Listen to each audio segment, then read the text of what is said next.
Hey guys, it's Janet here to take a quick peek at some tips using the Hello Ladybug Bundle. This adorable bundle is going to just be so much fun for you to play with in your own crafting space.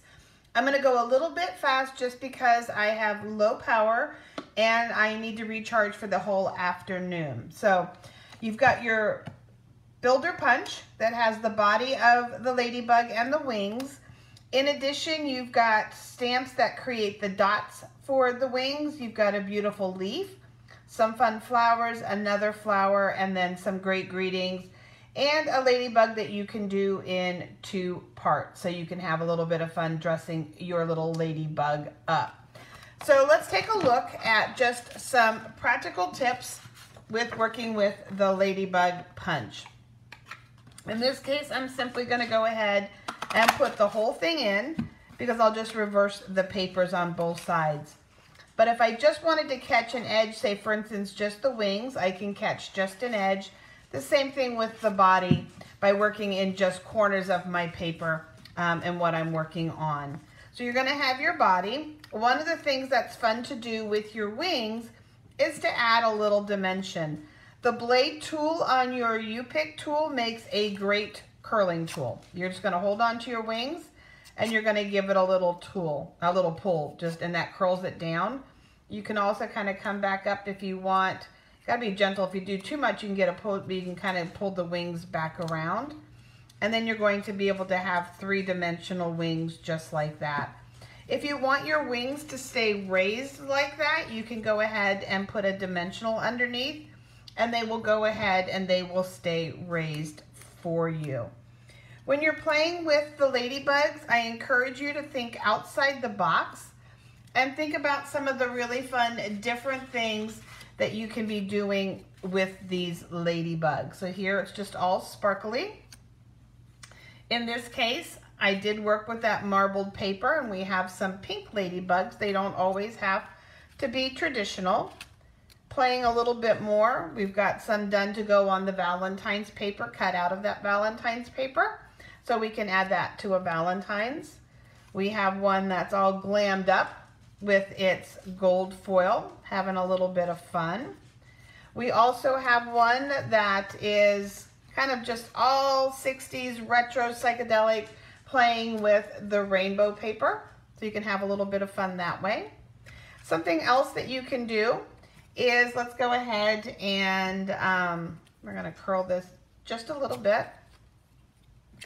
And instead of stamping spots on there, you can go ahead and you can add some dimensional spots. I love these matte black dots. I'm so glad that we have these in the catalog, that they carried them over and didn't retire them. I think I'm going to need to hoard some of these. So you're going to definitely be able, to add and make a very traditional ladybug. So I got 2 on that one. We'll just move it around. Whoops, we'll get that later. So you can have a very traditional ladybug. Let's move it off onto this paper. But then something else fun to think about is to think outside the box again. So in this case, I have our glitter ladybug, and I die cut some wings from the, I gotta think of this paper. This paper here, this beautiful Expressions in Ink paper. So I cut some wings from that.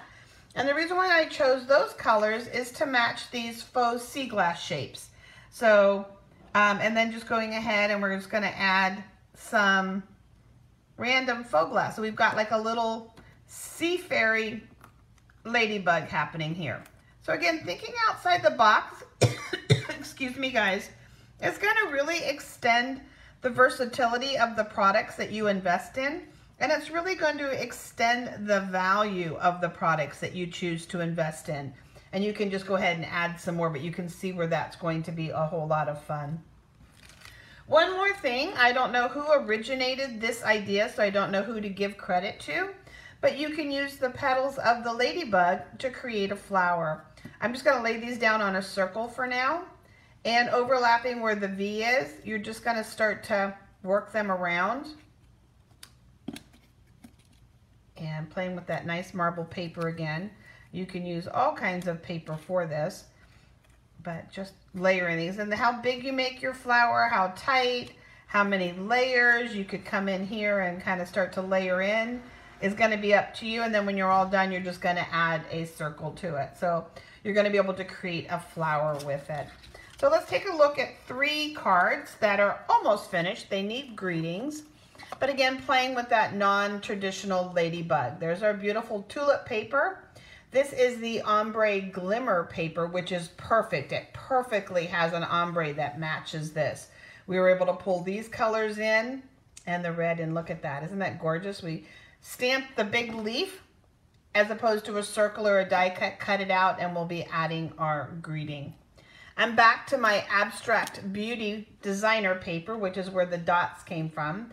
And we just have a nice gold ladybug and hello, my friend. The greeting is from the Ladybug Bundle, and then just some gold twine. And then I've got some ladybugs all dressed up, and they're headed off to the Ladybug Ball. So I used the vellum paper that you saw earlier.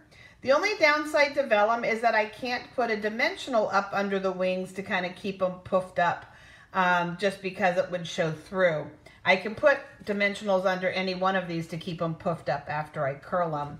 Use that really fun stitched greenery background. So I just need to add some greetings to these cards. But when you've got your products, guys, think outside the box. Play around. Have some fun. Be a little different with them. Nothing has to be traditional. There's nothing wrong with traditional. I love traditional. I love vintage and antique and things like that. But again, I really do like versatility. I love getting a lot of value for my money. So have some fun adding different types of embellishments to their wings, adding embellishments to their, I call it their collar. It's where the wings meet the neck. And then of course you can also just stamp your images and then punch them out. So have a lot of fun with your ladies, guys. Take care.